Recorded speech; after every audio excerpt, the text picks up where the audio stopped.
Welcome. The last few weeks, we've been talking about the stress response and how the stress response functions make it more difficult to think clearly and access pleasant emotional states. Things like love and joy and desire and creativity. This week, I'm going to teach a tool to help you tune down the stress response and begin to repair the mind body connection. I call this the STEW method, and STEW stands for sensations, thoughts, emotions, and what do I need. When you practice this regularly, it will help you embody self love as you learn to see and understand and attune to your own needs more consistently. First, I'd like to talk a little bit about the science behind why this method works. Some background information is that when the stress response is activated, it actually sends out a signal that splices up all of the things that create our memory. So, memory is constructed of our thoughts, our sensations, our awareness of our senses, and of our emotions. These are the filing system for memory. But stress disintegrates all of that and actually interrupts memory encoding. So, when we put our attention onto thoughts, sensations, and emotions, it helps bring back the blood flow to the place of the brain that is in charge of processing memory, and it helps us become more present because we're sending our resources back to that place. Also, I want to talk a little bit about, if you remember a couple of weeks ago, we talked about being seen, safe, and soothed, and how those three S's create security. And security is the off switch to the stress response. So when we are tuning in to our sensations or thoughts or emotions, we are sending signals of safety. We are sending signals of, oh, I see you, body. I see what's happening. And then the what do I need question, it helps you bring in prompts to learn how to self soothe. It also helps us communicate more objectively with the people around us so that we can tell them what's going on with us in a way that is a little bit more neutral, that it helps take the blame and maybe accusation or projection that can happen when we are in a stressed place. Sometimes we aren't showing up as our best selves in relationships. So this tool gives us a way to communicate with the people around us too. So first we're going to start out with sensations. And I'm going to talk about what sensations in the body actually are. So body sensations can be, it's kind of a wide umbrella, but I'm just going to go through some examples here. One of type of sensation is, does your body feel hot or does it feel cold? And this can be cues from the external environment, like the temperature of the room, or it can be internally generated, like when you are in a more stress state, like in your upper register, you're angry, you're fearful, you're in fight or flight, your body's going to generate a lot more heat.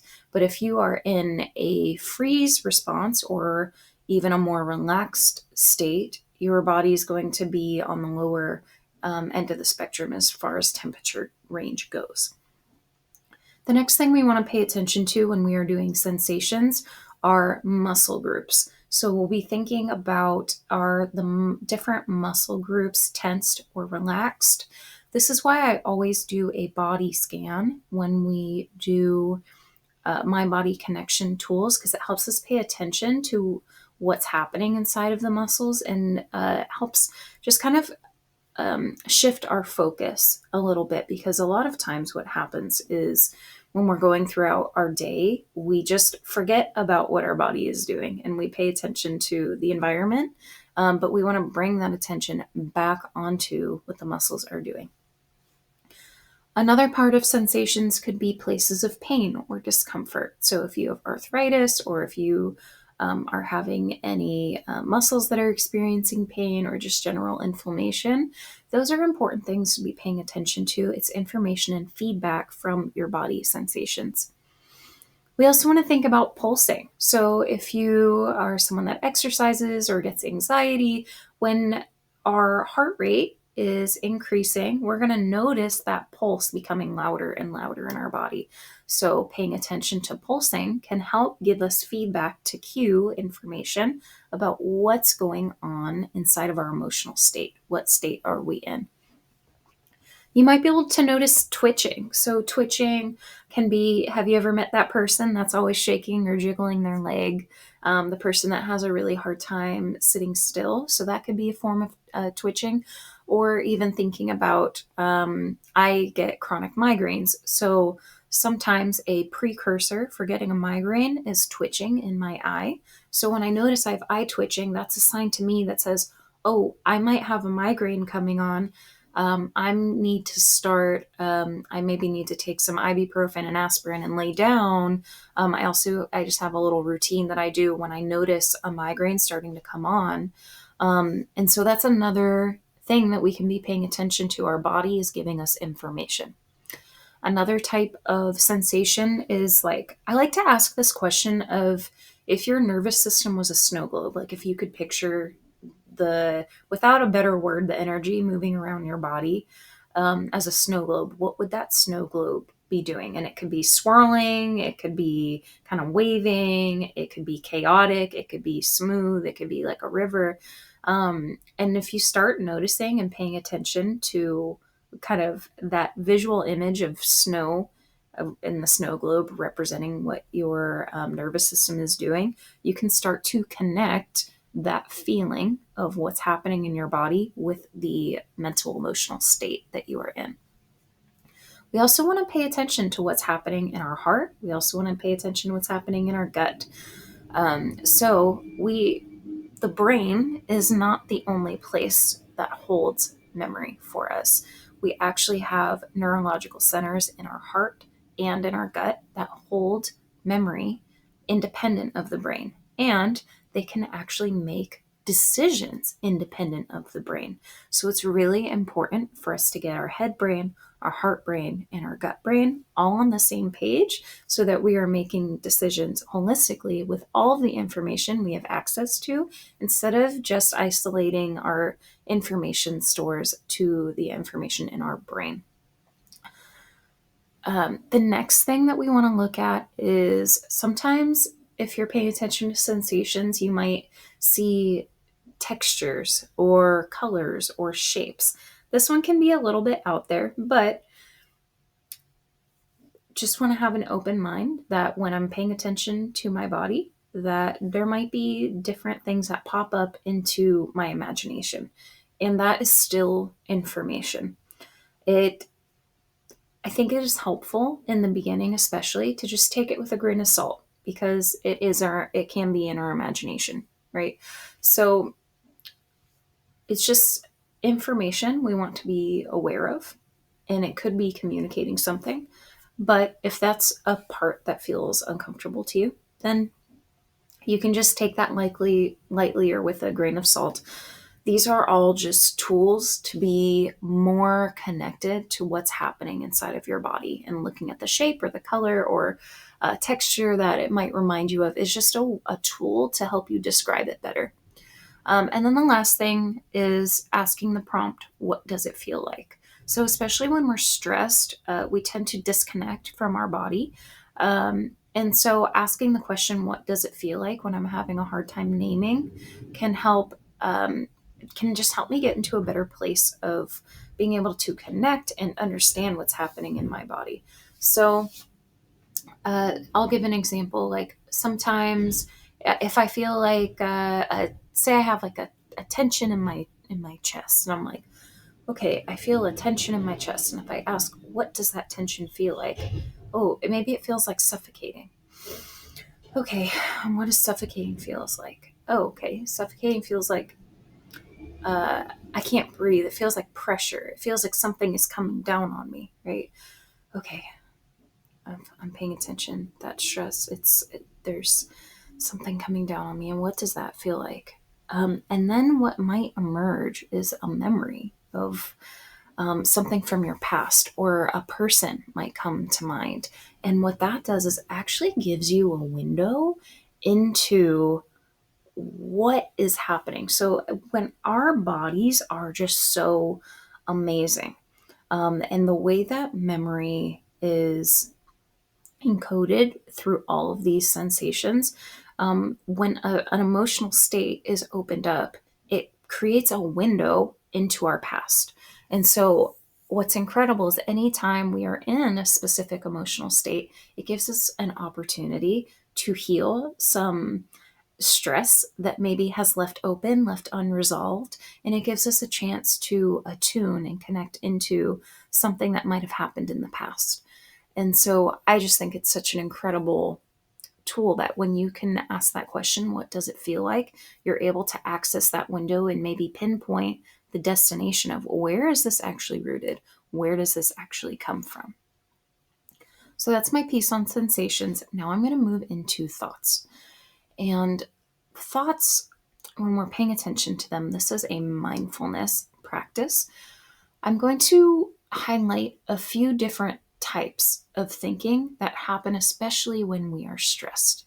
So, the first type of thinking that happens when we're stressed is all or nothing thinking. So, that's when you come home from work and you say, "Oh, honey, I had the worst day ever." And if you really think about it, did I really have the worst day ever?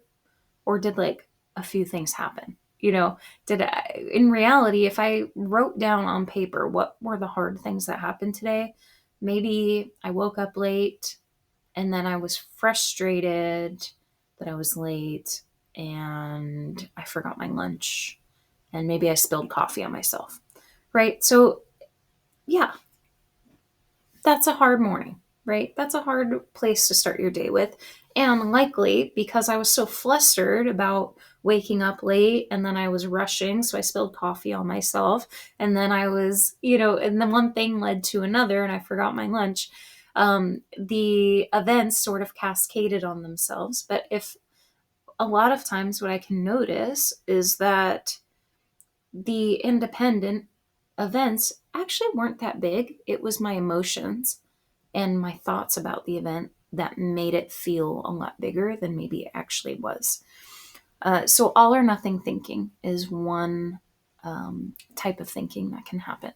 Another type of thinking is enemy mode thinking. So, that's when I can't help but think about the political environment and having this whole like right versus left uh, dynamic. And it becomes very us versus them. Okay, so one side thinks this is what we think, this is what we believe, and everything outside of that is wrong. And then the other side says, this is what we think, this is what we believe, and everything outside of that is wrong.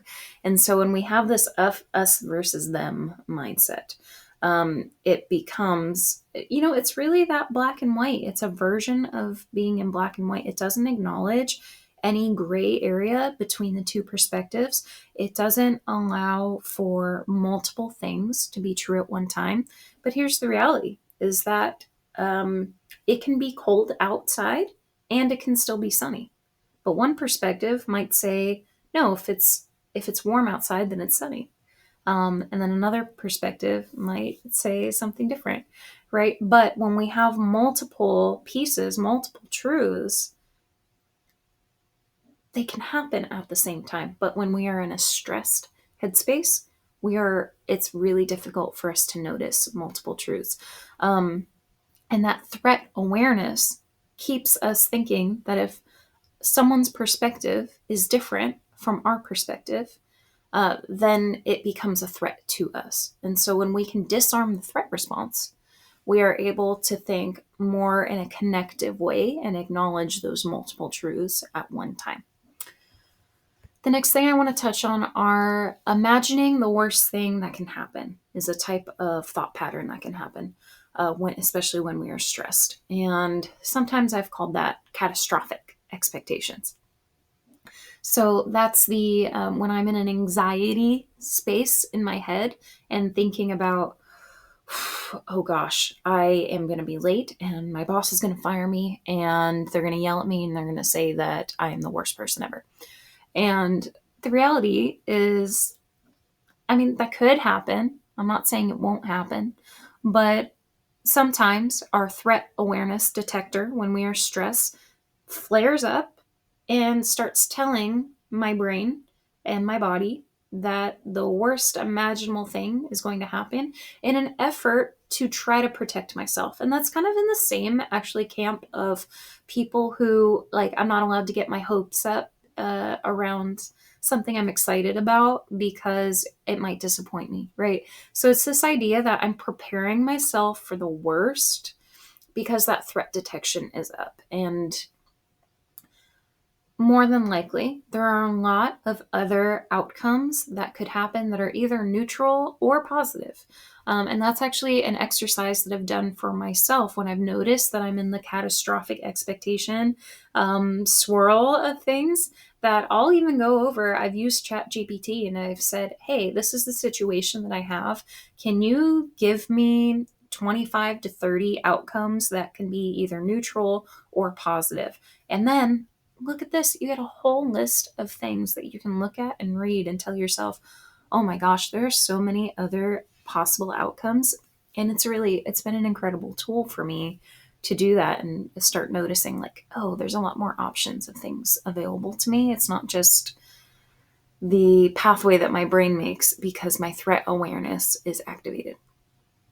Another thing that can happen to our thinking when we are stressed is confusion. So, this has a lot to do with the executive dysfunction, which is held in that higher thinking brain we talked about. These are all of this is sequencing, this is understanding what's happening, it's putting context to the experience that we're having. It is noticing, it's our relational openness is controlled in that space of the brain. And so that blood flow going away from our frontal lobe creates a lot of thinking confusion. And so when we can start to disarm the stress response, that confusion starts to go away and we become a little bit more clear headed. The next thing that can happen is blank mind. And the blank mind is the same reason as the confusion. It's that blood flow going away from the thinking brain. Blank mind can be a symptom of the freeze response too. So that's something to notice, that you can narrate when you're in this thoughts exercise. You say, oh, I'm experiencing a blank mind. Another thing that happens when we are in a stress response is that we make assumptions. So that is, I'm walking down the street and someone bumps into me and I think, oh, they were doing it on purpose. They were being aggressive towards me. When really, maybe they were just texting and not paying attention and bumped into you because they weren't paying attention and they didn't see you. So we want to notice our thought patterns when we are assuming we know what people are thinking, when we are mind reading, when we are just jumping to conclusions about what we think is happening. Especially, we can notice if we're assuming the worst of people. When we assume the worst of people, we can know that we are in a stressed headspace. And so when we're doing this exercise, write down, oh, I notice I'm assuming the worst of people. And that brings mindfulness to our thoughts and helps us separate out from it. Instead of just assuming the thought is true, we're noticing, oh, I'm having a thought that I assume the worst of people. The next is, it's hard to access compassion. And this is the same reason as the enemy mode, but compassion requires us to be in our bodies. It requires us to be present and be with the person in front of us for us to be able to be with them inside of their experience. So if I'm noticing I am looking at someone like my child and it's hard for me to see my child in pain and feel connected to them, then that's an indication that I'm in a stress response. And so what this looks like is when I'm doing the thoughts exercise, I am narrating, oh, it's hard for me to access compassion right now. Another type of thinking is looping. I'm replaying. I'm fixated on something. So this can look like I'm having imaginary arguments in my head with someone. It can look like I left a social situation and I'm replaying what happened in my head over and over and over again. Or maybe I'm imagining what all the people I just talked to are thinking and saying about me. That's another fixation thought. So when I notice I can't let something go, or there's a tape playing in my head over and over again, that is a good sign to notice that I am in a stressed headspace. And so I'm going to write that when I'm doing my exercise. I am having looping. I'm looping on a scenario in my head over and over again. And then the last thing I just wanted to touch on for thoughts is you can describe the thoughts that you are having. So, these are what I've gone over so far are categories of thoughts, but I want to invite you to describe the actual thoughts themselves. So, um, I'm having a thought that uh, Alice wants to destroy me. I don't know who Alice is. I just made that up. But I'm having a thought that my house is going to burn down. I'm having a thought that I'm going to get in a car accident today. So, like, actually writing out what the literal thoughts are and being able to see it on paper helps you separate out from the thoughts, and it helps you look at them a little bit more objectively. Okay, now we're going to jump into the E of STEW method. So we went over sensations, thoughts, and now we're going to move over to emotions. So, something that you can do for emotions is pull up something called a feelings wheel. You might be familiar with it. I can link a version of a feelings wheel here if that's helpful. And I just want to invite you to, when you're connecting in, tune in and try to name the emotion that you're feeling.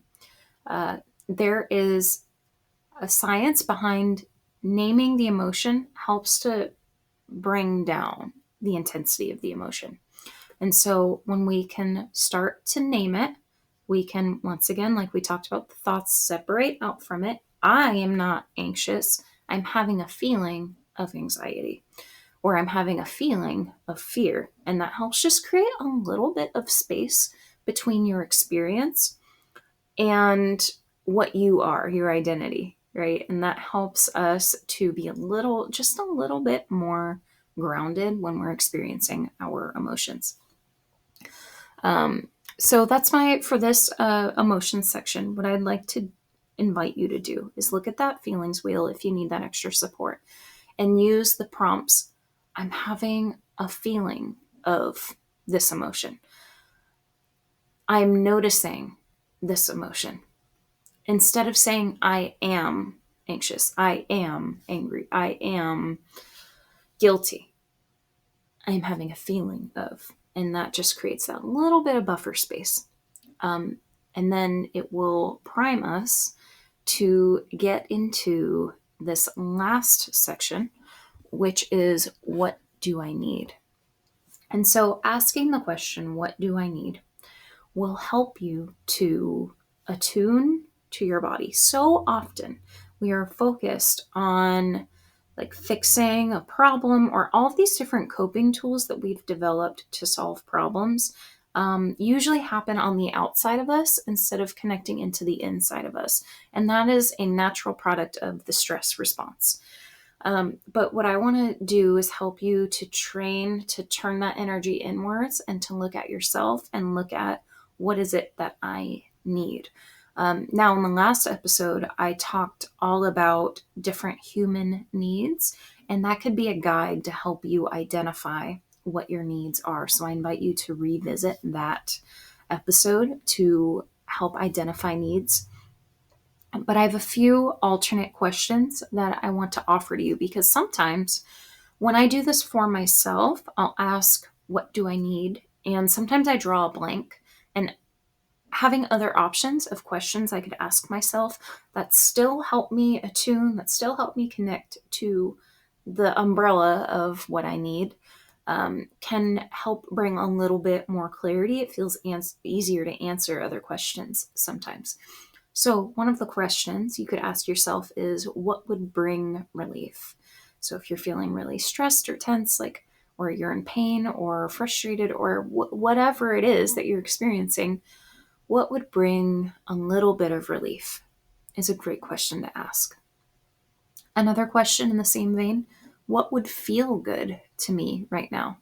And that just creates a soft invitation for you to be thinking about what I can add into my experience that will make it a little bit easier to be here, a little bit easier to manage, bring a little bit less pain and a little bit more goodness. What would I do if I loved myself? This is a really interesting practice I've done. And the thing that stands out to me the most, something I noticed when I started asking this question, was that I will notice that I have to go to the bathroom frequently, and I'll try to like get something else done before I go to the bathroom. Like I remember the one day I was going into the grocery store and I was rushing, and I was like, why am I rushing? And I noticed I was rushing because I had to go to the bathroom. And it just like created this domino of like when I asked, what would I do if I loved myself? Oh, I would go to the bathroom. I would relieve needing to go to the bathroom. So I went to the bathroom. And then guess what? The feeling of rushing was relieved because I didn't have that urgency. But because I had been so trained that it's important to do these other things outside of me first, I didn't even realize that I was rushing because I had to go to the bathroom. And so once again, I'm putting that attention back onto what do I need? And that umbrella of what would I do if I loved for myself, if I cared for myself. Another question is, how can I be kind to myself? And so, oh, that's such a good question. I just felt a whole relief when I even asked it. How can I be kind to myself? And a lot of times for me, that's an expectation reframe. So sometimes pushing myself to do something that really I'm not ready to do, or expecting myself to be doing too many things in a short period of time, or expecting myself to do things alone.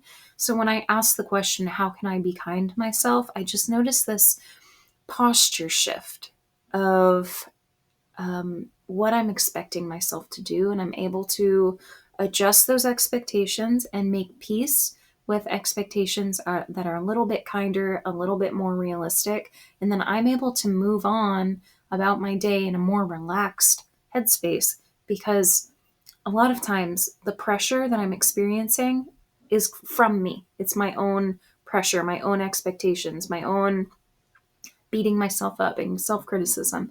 And so, if I can insert that little bit of kindness, a lot of times I can go through the day, get the same amount of stuff done, but doing that in a more relaxed, peaceful headspace instead of the pressure headspace. Another question is, what would make this more pleasurable?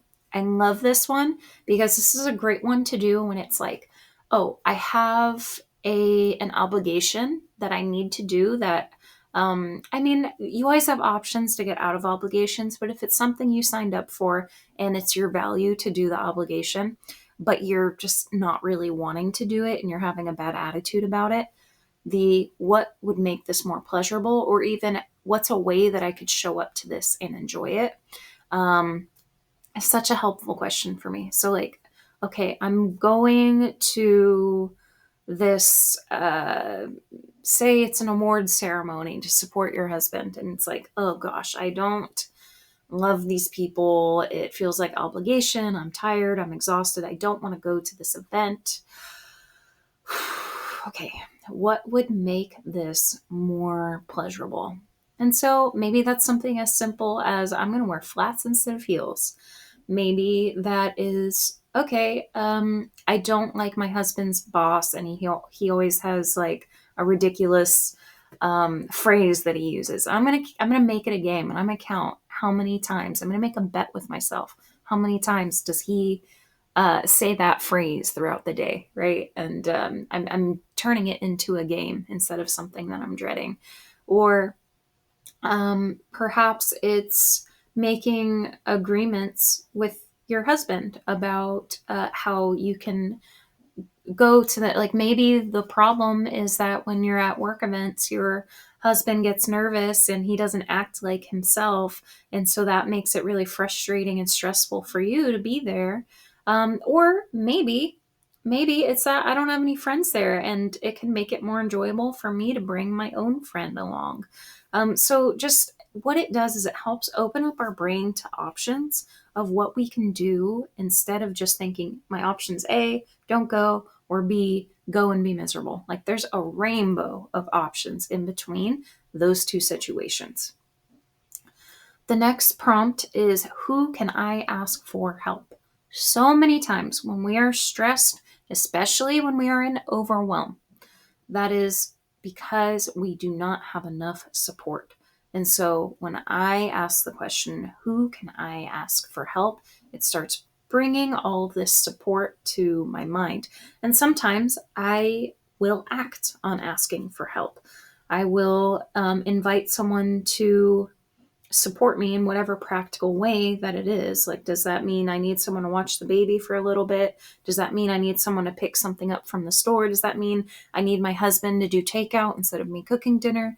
Like, who can I ask and invite support into this? That's one piece of it. But the second piece of it, of simply becoming aware of the supports you have available to you, even if you don't use them, is going to disarm the stress response, and it's going to help you think more clearly and be able to show up to whatever it is that you're doing a little bit more present, a little bit more clear headed. And so, even just asking and noticing that I have options for support can be powerful, even if you never act on it and actually follow through with asking for the help. I'm going to give one more prompt before I close this up. And that prompt is, what would I rather be thinking about? So I want to give a little bit of I don't know if warning is the right word, but a disclaimer that most of the questions I'm offering are things that help you turn towards yourself. But I do want to acknowledge that there's an appropriate time to, uh, what's the word, redirect into just a different way of thinking. Sometimes it's not that deep. Sometimes we just need to make a different choice, right? And I'm careful about this because so much of the advice on the internet is filled with the redirection strategies of just distract yourself, just do something else. And we're so primed to self distraction that I'm even hesitant to say it. But it would be unbalanced if I didn't acknowledge this is a legitimate tool that we can use. So I want to invite you to build that trust with yourself, that you are turning in when you need to, and that you are learning to redirect when you need to. And that's a practice, it is a skill, it is something you develop the accuracy and awareness of over time. And a lot of times, if you ask, like, what would bring relief or what would feel good, sometimes just that question can help you notice, like, oh, is this something that I need to connect deeper into, or is this something that I simply need to shift my focus and think in a different way or about something else.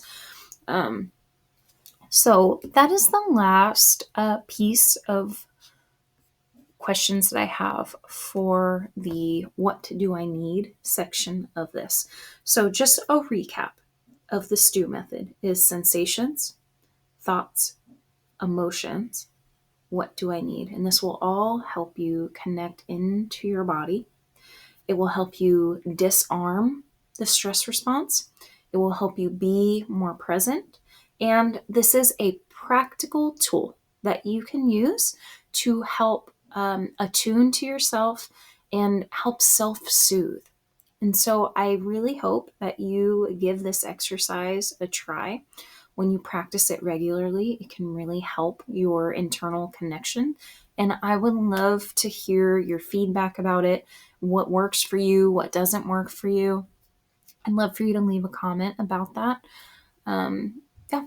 So thank you for your time, for your attention. I hope you try it out, and I'll see you next time.